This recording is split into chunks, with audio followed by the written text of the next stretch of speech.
You're about to descend into a world where darkness swallows daylight, where men carved their lives from solid rock, and where a single white crystal could buy you a house. Welcome to the Wieliczka Salt Mine in the year 1350, where fortunes were literally dug from the earth one backbreaking swing at a time. Picture this. While most medieval peasants were scraping by on turnips and hope, the miners beneath Wieliczka were extracting what people called white gold. Salt wasn't just seasoning back then, it was survival. Without it, meat rotted, vegetables spoiled, and entire armies starved. The stuff was so valuable that wars were fought over it. Kingdoms rose and fell because of it, and a single pound could cost more than a farmer made in a month. We're talking about a substance so precious that the phrase "worth his salt" literally meant someone was worth their weight in this crystalline treasure. But here's what most people don't realize about medieval salt mining. It wasn't just guys with picks randomly hacking at rocks. The Wieliczka mine was a sophisticated underground machine, a perfectly orchestrated system that would make modern logistics experts weep with envy. Every swing of the hammer, every rope pulled, every candle lit was part of an intricate dance that kept half of Europe from starving. The numbers are staggering. This single mine produced enough salt to preserve meat for entire kingdoms, fund royal armies, and turn Krakow into one of the wealthiest cities in medieval Europe. The morning shift at Wieliczka began before dawn, when the only light came from flickering candles and the occasional star brave enough to shine through Poland's perpetually grey winter sky. Miners would gather at the shaft entrance, clutching their tools like medieval warriors preparing for battle, which, in a way, they were. Except their enemy wasn't other soldiers, it was the earth itself, and the earth fought dirty. The descent into the mine was like voluntarily jumping into hell, except hell probably had better lighting.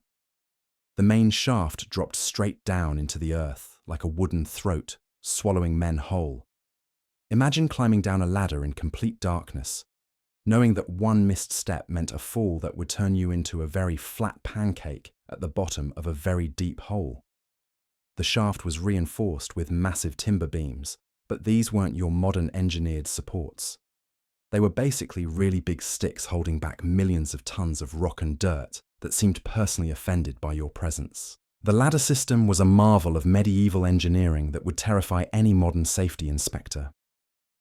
We're talking about wooden rungs descending hundreds of feet into absolute darkness, with nothing but rope and hope keeping the whole thing from collapsing. One miner's account from 1349 described the descent as like climbing down into the devil's own cellar, except the devil had better ventilation. The air got thicker as you went down, heavy with salt dust that made breathing feel like inhaling sandpaper mixed with ocean spray. But the really clever part was the windlass system at the surface. Picture a giant wooden wheel operated by horses walking in endless circles, their hooves wearing paths in the dirt as they powered the machinery that lifted salt blocks from the depths. The horses worked in shifts just like the miners, except they probably had better working conditions and definitely complained less about the overtime. This wasn't just some medieval crane. It was a precisely calibrated system that could lift tons of salt blocks without dropping them on some poor miner's head. The main gallery at the bottom was like stepping into an underground cathedral, except instead of stained glass windows, you had walls of pure white salt stretching into the darkness.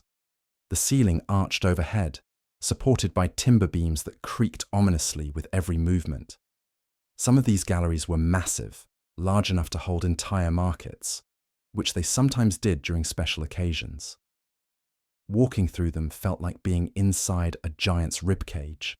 If giants were made of salt and had really good structural engineering skills, the side chambers branched off from the main gallery like rooms in some twisted underground mansion. Each chamber had its own personality, its own challenges, and its own particular way of trying to kill you. Some were tall enough to require ladders just to reach the working face. Others were so low that miners had to work on their knees for entire shifts. The salt formations in these chambers were works of art.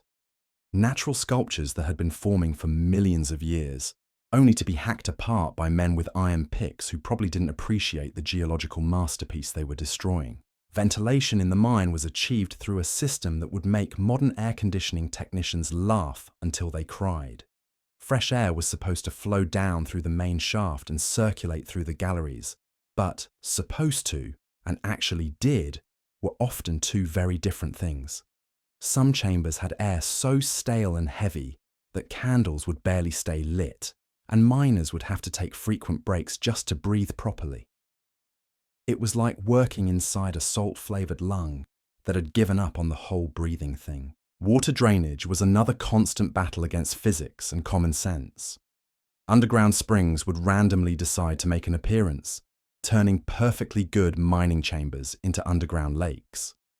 The drainage system involved wooden channels, leather buckets, and a lot of very motivated bucket brigades who understood that the alternative to bailing water was drowning in a hole in the ground. Some chambers had permanent pumping operations, teams of men whose entire job was moving water from where it was to where it wasn't supposed to be. The tools of the trade would make any modern construction worker grateful for power tools.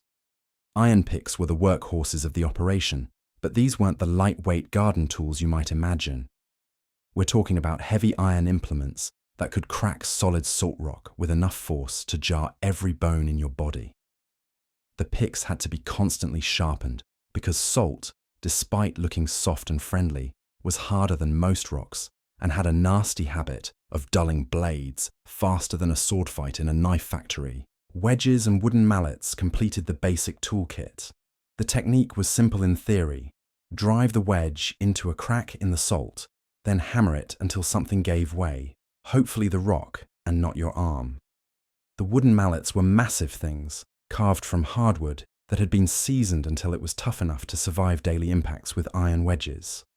Some miners developed forearms like blacksmiths just from swinging these mallets all day, every day, for years on end. The art of carving salt blocks was where skill separated the men from the boys. You couldn't just hack randomly at the wall and hope for the best. Salt had its own grain, its own natural breaking points, and experienced miners could read these patterns like a book. They'd study a section of wall for minutes, running their hands over the surface, tapping with their picks, listening to the sound the salt made when struck. Then they'd make a few precise cuts and pop out a perfect block that would fit neatly on a sledge. Getting those blocks from the working face to the main gallery required a transportation system that was equal parts ingenious and insane. Wooden sledges were dragged along plank pathways that snaked through the chambers like primitive railways. The planks had to be constantly maintained because salt dust made everything slippery, and a sledge full of salt blocks sliding out of control could crush anyone in its path like a very expensive avalanche.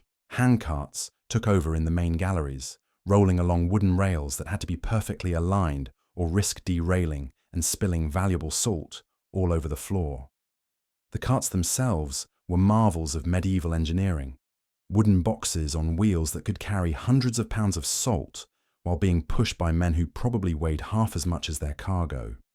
Loading these carts was an art form that required precise weight distribution and a deep understanding of how to stack blocks without creating a salt avalanche in the middle of the gallery.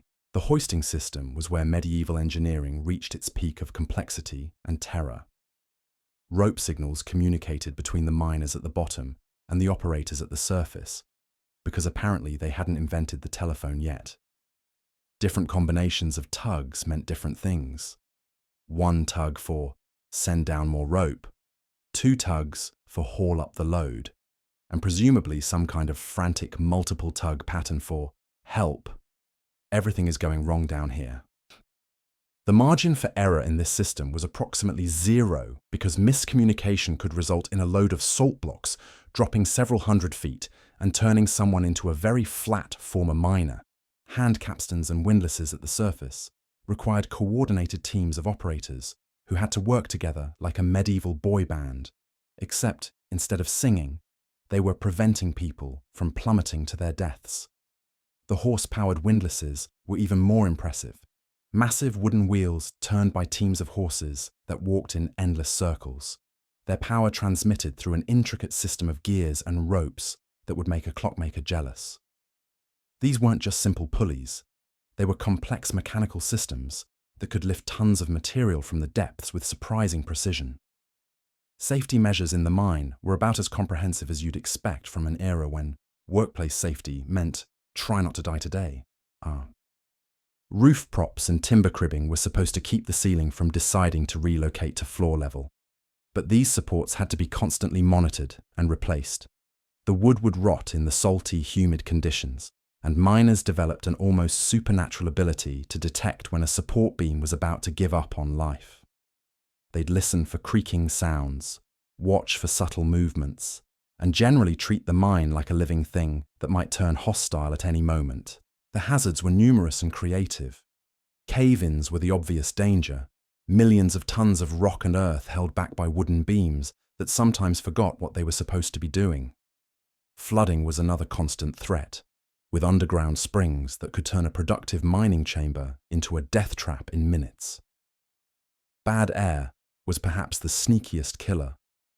Pockets of gases that would accumulate in poorly ventilated areas, causing miners to simply collapse without warning. It was like playing Russian roulette with the atmosphere itself. Injuries were common enough that the mine had its own unofficial medical system. Cuts from sharp salt crystals, crushed fingers from mishandled tools, and backs strained from lifting impossible weights were just part of the job. Some miners developed what they called salt lung from breathing the dusty air for years, while others suffered from miner's hands. Skin so cracked and scarred from handling rough salt that they looked like they'd been carved from leather. The daily life of a miner was illuminated by the flickering light of candles and oil lamps that created dancing shadows on the salt walls. These weren't the nice, clean candles you might use at dinner. They were smoky, smelly things made from whatever animal fat was available. The light they provided was barely enough to see your own hands, let alone do precision work on cutting salt blocks. Miners learned to work as much by feel as by sight, developing an almost supernatural sensitivity to the texture and sound of different types of salt formations. The salty dust was everywhere, coating everything like a fine white snow that never melted. It got in your hair, your clothes, your food, and probably your dreams if you worked down there long enough. Miners would emerge from their shifts looking like they'd been dipped in flour, except flour doesn't make your skin crack, like old leather left in the sun. The salt particles were so fine, they seemed to float in the air indefinitely, creating a perpetual haze that made everything look slightly ghostly. Some miners claimed they could taste the mine for days after their shift ended. Not exactly the kind of souvenir you'd want from your workplace.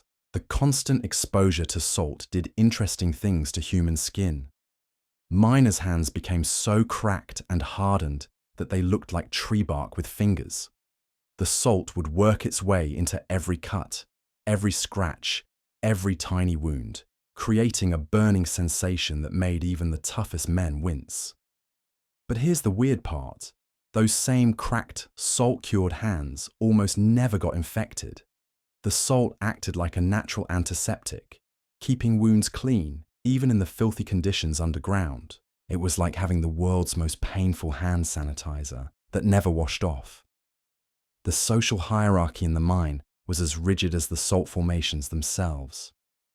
At the top were the hewers, the skilled craftsmen who could read salt like a scholar reads Latin. These guys were the rock stars of the underground world, commanding respect and higher wages because they knew exactly where to strike to get the biggest, cleanest blocks. Watching a master hewer work was like watching an artist, except his canvas was a wall of crystallized ancient sea, and his brush was a 10-pound iron pick. One perfect swing could split off a block worth more than most people made in a month. Below the hewers came the loaders, whose job was exactly what it sounds like, and twice as backbreaking. These men spent their entire shifts lifting, carrying, and stacking salt blocks that weighed more than small children. The good loaders developed muscles in places most people didn't know they had muscles, while the bad ones developed hernias and early retirement. Loading wasn't just about strength, though. It required skill to stack blocks on sledges without creating an unstable pile that would avalanche the moment someone sneezed. The hoist crew worked the most dangerous job in the mine, operating the rope and pulley systems that lifted tons of salt to the surface. One moment of inattention, one miscommunication, one frayed rope could send a load plummeting back down the shaft, with enough force to turn anyone below into a very thin memory. These men developed reflexes like cats, and hearing so acute they could detect the sound of a rope starting to fray from 100 feet away. They also developed a vocabulary of creative curse words that would make a sailor blush, which came in handy when things went wrong. The carpenters and repair crews were the unsung heroes of the operation, constantly fighting a losing battle against wood rot, structural collapse, and the general tendency of underground things to fall apart. These men had to work in the darkest, most dangerous corners of the mine, shoring up failing supports while tons of rock pressed down from above.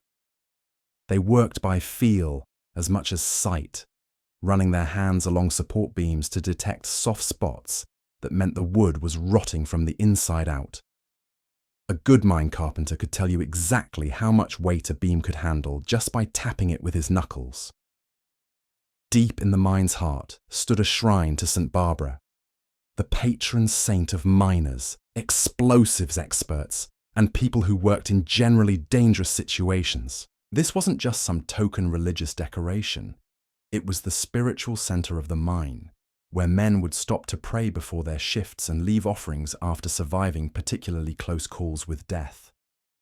The shrine was carved directly into the salt wall, creating a gleaming white alcove that seemed to glow in the candlelight.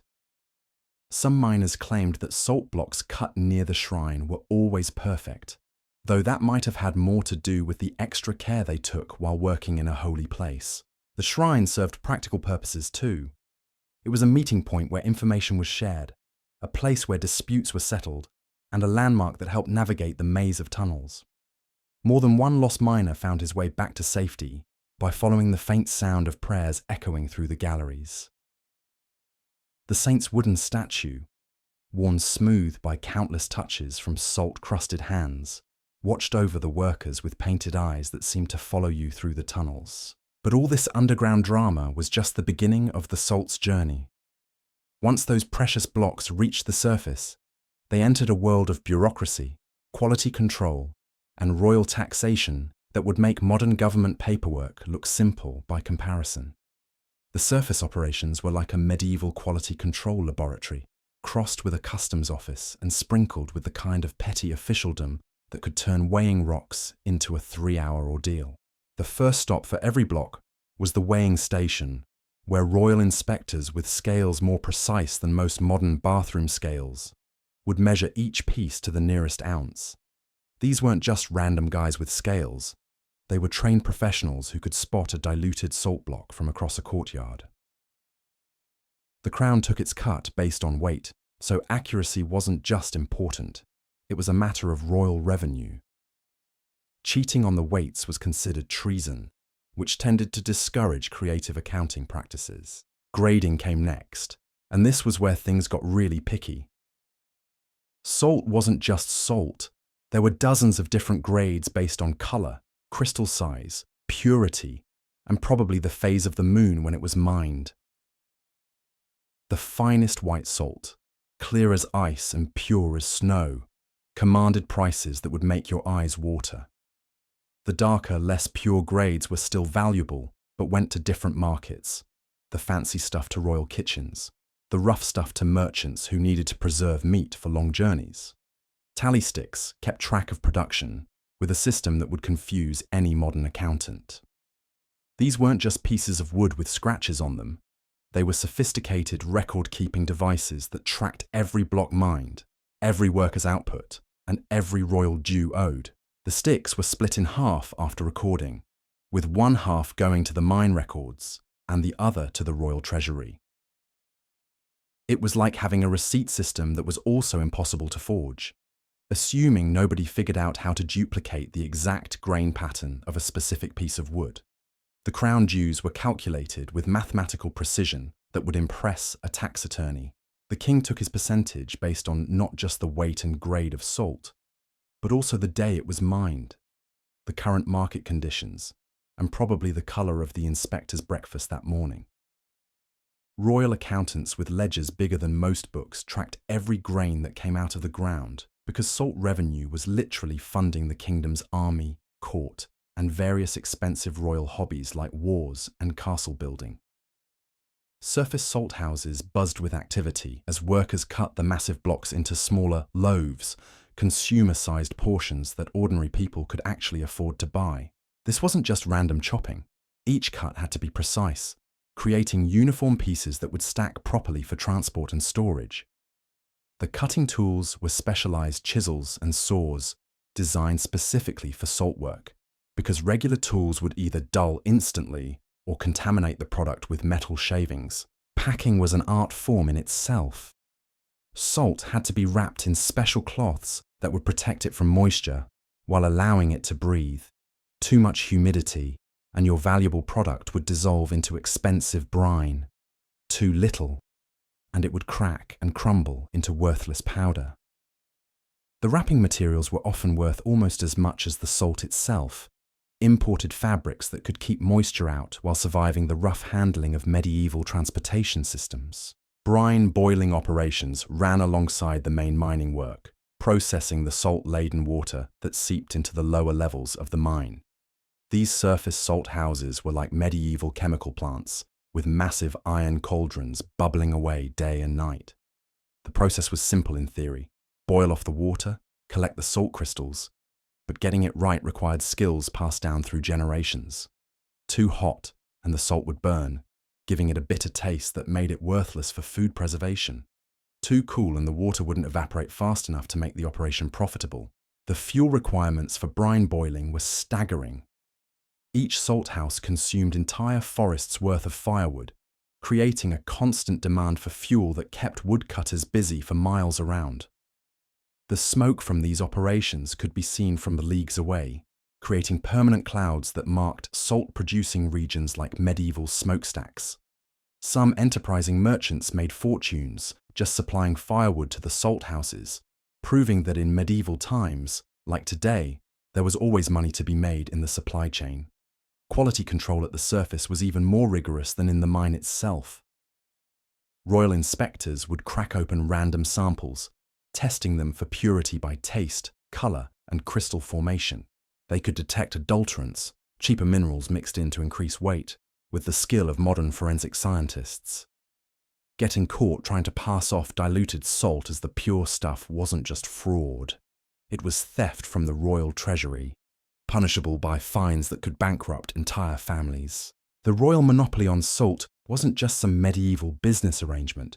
It was the economic backbone that kept entire kingdoms from collapsing into chaos. Every grain of salt that left Wieliczka had to pass through a bureaucratic maze that would make modern tax codes look like children's picture books. The crown didn't just take a cut of the profits, it controlled every aspect of production, from how deep miners could dig to which merchants were allowed to buy the finished product. Overseer inspections happened at random intervals because apparently medieval quality control worked on the same principle as surprise pop quizzes. These weren't friendly visits from concerned managers. They were full-scale audits conducted by royal officials who had the power to shut down entire operations if they found so much as a speck of unauthorized mineral in the salt. The inspectors carried official seals, measurement standards that were considered more accurate than most scientific instruments, and an attitude that suggested they'd rather find problems than solutions. Guild rules governed every aspect of mining life with regulations so detailed they'd make modern labour contracts look like sticky notes. The Miners' Guild didn't just negotiate wages, it determined who could work in which part of the mine, how long shifts could last, what tools were approved for use, and even which prayers had to be said before starting work. Breaking guild rules wasn't just grounds for firing. It could get you banned from mining work throughout the entire region, effectively ending your career. and probably your ability to feed your family. Pay came in a combination of coin and allowances that created a complex economy within the economy. Miners didn't just receive their wages in silver, though silver was certainly part of it.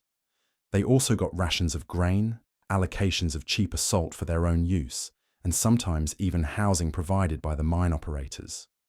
The cash portion of their pay was calculated based not just on how much salt they produced, but on the quality, the difficulty of extraction, and their specific role in the operation.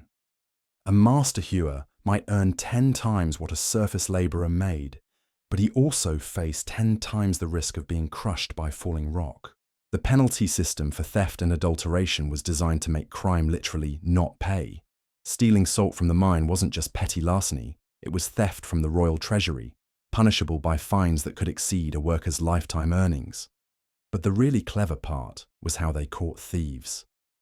Salt has distinctive characteristics based on exactly where and how it was mined, and experienced inspectors could trace stolen salt back to its specific chamber, like medieval forensic investigators. One unfortunate miner in 1347 was caught trying to smuggle out a single small block hidden in his boot. The fine was equivalent to 3 years' wages, effectively turning him into an indentured servant working off his debt. Adulteration, mixing cheaper substances into pure salt to increase volume, was considered even worse than outright theft because it damaged the reputation of the entire operation. Merchants who bought Wieliczka salt expected a specific quality, and any deviation could ruin trade relationships that had taken generations to build. The punishment for adulteration wasn't just financial. Convicted adulterators were banned from working in any capacity related to salt production, mining, or trade. In a region where salt was the primary industry, this was essentially economic exile. Distribution from Wieliczka created a transportation network that rivaled anything the Romans had built. Except it was designed specifically for moving one incredibly valuable product to markets across half of Europe. Carts loaded with salt blocks would leave the mine in carefully organized convoys, because transporting something worth more than gold required military-level security. These weren't your typical farm wagons. They were specially designed vehicles with reinforced axles, waterproof covers, and locks that would challenge even experienced thieves. The route to Krakow was the main artery of this salt distribution system, a road so well maintained and heavily travelled that it became known throughout Europe as the Salt Road. The journey took 2 days with loaded carts, and every inn along the way was essentially a fortress designed to protect valuable cargo overnight. Innkeepers who specialized in hosting salt convoys had to be licensed by the crown and were held personally responsible for any losses that occurred on their property.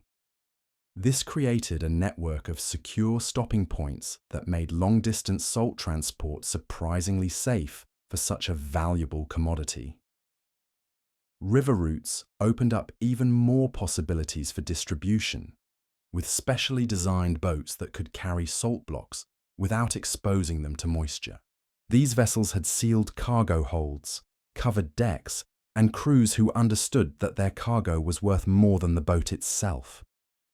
River transport was faster than overland routes, but required careful timing to avoid seasonal flooding that could turn a profitable voyage into a total loss. Some boats carried armed guards whose only job was to prevent river pirates from making off with cargo that could fund their operations for years. Road routes branched out like a spider web from Wieliczka, carrying salt to markets in Hungary, Bohemia, and German territories.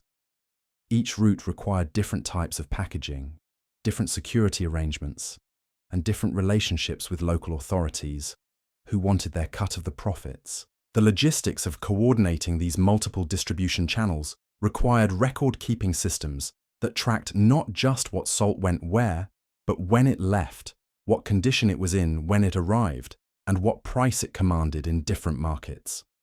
The economic impact of this distribution system was staggering. Towns along the salt routes prospered just from the traffic passing through, developing industries that supplied everything from wagon repairs to armed escorts. Entire regions, structured their agricultural production around feeding the horses and men involved in salt transport, creating economic ripple effects that touched every aspect of medieval life. Some historians estimate that salt-related commerce generated more wealth for medieval Poland than all other industries combined. Market intelligence in the salt trade was as sophisticated as anything modern commodities traders use today. Merchants maintained networks of informants who reported on everything from competing mines to political situations that might affect trade routes. Price information traveled almost as fast as the salt itself, with coded messages that allowed traders to adjust their strategies based on market conditions hundreds of miles away. A drought in Hungary might increase demand for preserved foods, driving up salt prices just as political instability in Bohemia might close lucrative trade routes. The most successful salt merchants weren't just traders, they were financiers, diplomats, and intelligence operatives rolled into one. They needed to understand currency exchange rates between different kingdoms, navigate the complex web of local taxes and tariffs, and maintain relationships with everyone from royal treasurers to village innkeepers. Some merchant families became so wealthy from salt trading that they functioned as informal banks, lending money to nobles and even financing military campaigns. Seasonal variations in demand created opportunities for merchants who could predict market cycles. Winter brought increased demand for food preservation, while summer military campaigns required massive quantities of salt for preserving meat for armies on the march. Smart traders would stockpile salt during low-demand periods and release it strategically when prices peaked, but this required storage facilities, insurance against spoilage, and enough capital to tie up profits for months at a time. The international reputation of Wieliczka salt created what modern economists would call brand value. Merchants could charge premium prices just by proving their salt came from this specific mine, leading to an early form of geographical certification. Counterfeit Wieliczka salt became a serious problem, with unscrupulous dealers trying to pass off inferior products as the genuine article. This led to the development of authentication systems, including special markings, official seals, and even chemical tests that could verify the salt's origin. The mine's economic influence extended far beyond just the salt trade. It funded the construction of churches, supported universities, and provided the tax revenue that allowed Polish kings to maintain armies capable of defending against foreign invasion. Without the steady stream of income from Wieliczka, medieval Poland might have remained a collection of small, weak principalities instead of becoming a major European power. The mine didn't just extract salt from the earth, it extracted the financial foundation that built a kingdom. Banking and credit systems developed around salt trading created some of the first international financial instruments. Merchants needed ways to transfer large sums of money across vast distances without actually carrying gold or silver, leading to the development of letters of credit that were honoured by banks from Krakow to Venice. The salt trade essentially invented medieval international banking, proving that necessity really is the mother of invention, especially when that necessity involves moving enormous amounts of money safely across bandit-infested medieval Europe. Workers' lives revolved around production schedules that were as rigid as monastic prayers and probably twice as demanding. The mine operated on a system of shifts that maximized extraction while theoretically allowing for human limitations like sleep and food. Morning shift workers would descend before dawn, spending their entire day in artificial twilight, lit only by flickering candles and oil lamps that created more shadows than actual illumination. These men emerged from the earth looking like ghosts, covered in white salt dust, their eyes temporarily blinded by natural sunlight that seemed impossibly bright after hours in the depths. Afternoon shifts took over seamlessly, creating a continuous operation that never truly stopped. The handover between shifts was a carefully choreographed process, where outgoing workers briefed their replacements on everything from the condition of specific support beams to which chambers were producing the best quality salt. This information exchange was crucial because underground conditions could change rapidly, and what was safe in the morning might be deadly by afternoon. One shift's casual observation about a creaking timber could save the next shift's lives. The human cost of this relentless schedule was written in the faces and bodies of career miners. Men in their 30s looked 50, their backs permanently bent from years of working in low tunnels, their hands so scarred and hardened they looked more like tree bark than human flesh. The salt dust that coated everything didn't just make them look ghostly, it worked its way into their lungs, creating a distinctive cough that marked veteran miners as clearly as any uniform. Some developed what they called salt eyes, a condition where constant exposure to salt particles left their vision permanently clouded. Despite these hardships, the miners developed a fierce pride in their work and an unbreakable brotherhood forged in shared danger. They had their own songs, their own stories, and their own traditions that bound them together more tightly than family ties. A miner's word was considered as solid as the salt they extracted, and betraying a fellow worker was considered worse than theft. This solidarity wasn't just emotional, it was practical survival, because in the depths of Wieliczka, your life literally depended on your workmates' competence and loyalty. The daily rhythm of the mine created its own culture, with rituals and customs that helped workers cope with the constant stress and danger. Morning prayers at St. Barbara's Shrine weren't just religious observance. They were team-building exercises where men acknowledged their dependence on each other and on divine protection. The sharing of meals during break periods became opportunities to exchange information, settle disputes, and maintain the social bonds that kept the underground community functioning. Tool maintenance was a sacred responsibility that each miner took as seriously as caring for a family member. A properly maintained pick could mean the difference between productive work and dangerous struggles with uncooperative salt formations. Miners developed personal relationships with their tools, knowing exactly how each pick balanced in their hands, which wedges worked best in specific types of salt, and how to coax maximum performance from equipment that had to last for months of brutal use. Some miners even carved personal marks into their tool handles, not just for identification, but as a form of blessing that might bring good luck in dangerous work. The underground economy of favors and informal trade created a complex social system within the mine itself. Skilled workers might trade their expertise for better tool maintenance, while those with connections to surface suppliers could arrange for better candles or superior rope. This wasn't just casual bartering, it was a sophisticated network of mutual obligations that helped everyone survive and prosper in conditions that would challenge even modern industrial workers. From these dark chambers, carved deep beneath medieval Poland, a hidden machine hummed with the precision of clockwork and the determination of desperate men. Every swing of the pick, every rope hauled, every block of white gold lifted toward daylight was part of an operation that kept kingdoms fed and royal treasuries full. The salt that started as ancient seawater trapped in rock ended its journey on dining tables across Europe, in merchant warehouses from Venice to Hamburg, and in the preserved meat that sustained armies marching across the continent. What happened in the depths of Wieliczka didn't stay in Wieliczka. It powered the medieval world above. The ripple effects of this underground empire stretched far beyond the mine's wooden gates. When merchants in distant cities bit into bread, preserved with Wieliczka salt, they were tasting the sweat and ingenuity of men who carved their living from solid rock. When armies marched across battlefields sustained by salt-cured meat, they carried the strength of miners who had descended into darkness so others could fight in daylight.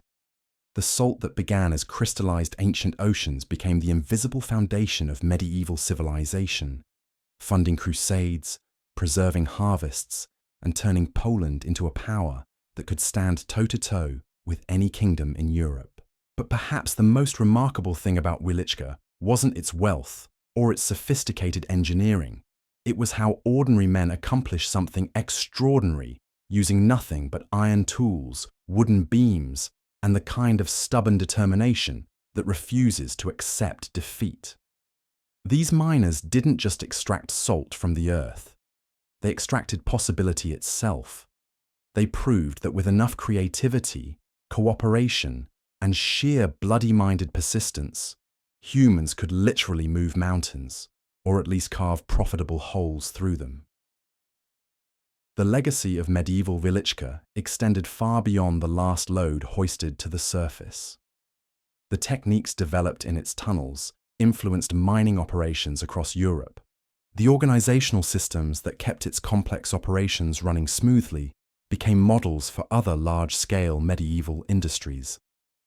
The financial innovations that grew from salt trading helped create the banking systems that would eventually fund the Renaissance. Even the social structures that developed among the miners, their codes of mutual aid, their democratic decision-making in crisis situations, their fierce loyalty to each other, influenced labor movements for centuries to come. Today, tourists descend into Wieliczka's ancient chambers to marvel at underground chapels and salt sculptures, but they're really witnessing the remains of something far more impressive. A medieval industrial operation that functioned with precision that would impress modern engineers. Those carved-out galleries once echoed with the sounds of men who understood that their dangerous, back-breaking work was literally holding up the world above them. Every block they lifted, every tunnel they carved, every shift they survived was another small victory against the darkness that seemed determined to swallow them whole. The white gold of Wieliczka didn't just preserve food, it preserved a way of life, a kingdom, and a legacy of human achievement that proves our ancestors were far more sophisticated than most people realize. From the depths of the earth to the heights of medieval power, salt built an empire, one crystal at a time.